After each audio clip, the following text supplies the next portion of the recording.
पहा कलेजी आणलेली आहे अर्धा किलो आणि 1 किलो चिकन आणलेलं आहे।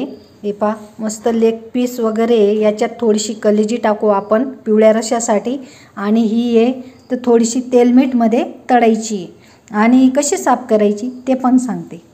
हे पहा आता ही कलेजी घेतली आपण आणि तिला असं काहीतरी धागा असतो तो काढून टाकायचा।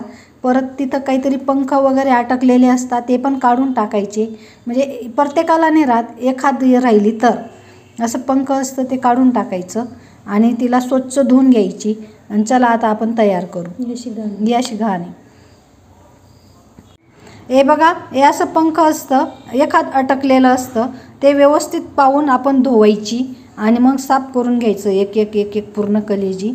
चला हे पहा हे अशी कलेजी टाकलेली पिवळ्या रश्यामध्ये आणि त्याला पाणी सुटेपर्यंत तोपर्यंत शिजू द्यायचं आणि चांगलं शिजू द्यायचं।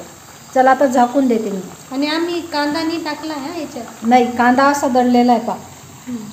हे पहा आपली कलेजी तळली गेलेली आहे तेल मीठची आणि एका साईडला मी पाणी ठेवलेलं आहे पिवळ्या रश्यासाठी आणि याच्यामध्ये आपलं कलेजी आणि चिकन एकत्र कढईमध्ये टाकलेलं आहे पिवळं करण्यासाठी। हा पहा आपला कांदा टाकलेला आहे दळलेला पिवळ्या रश्यामध्ये आणि त्याचं पाणी आटेपर्यंत असंच राहू द्यायचं, फक्त हे चाळून घ्यायचं कांदे वगैरे चांगलं।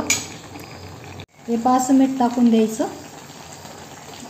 अंदाजी जेवढं खारट लागेल तेवढं, म्हणजे जास्त खारट बी नको, असं वर खाली मस्त चाळून घ्यायचं। हे पहा ही कलेजी आपली ही काढून घ्यायची मस्त अशी एक आपल्याला जेवढी लागली तेवढी खायला पिवळ्या रश्याची। फक्त पाणी नाही टाकलं आहे बरं का मी, कोरडे याच्यात आहे आणि जेवढी कोरडी तेवढी चांगली लागते आणि पाणी टाकल्यावर त्याची चव वेगळीच घेऊन जाते। हे पहा जेवढी तेवढी काढून घ्या आणि या पटकन कलेजी खायला।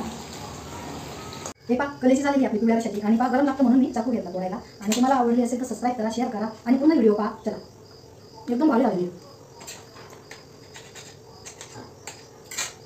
हा, किती भारी मस्त बाजार राहिला म्हणजे आमच्याकडे कलेजी राहतेच।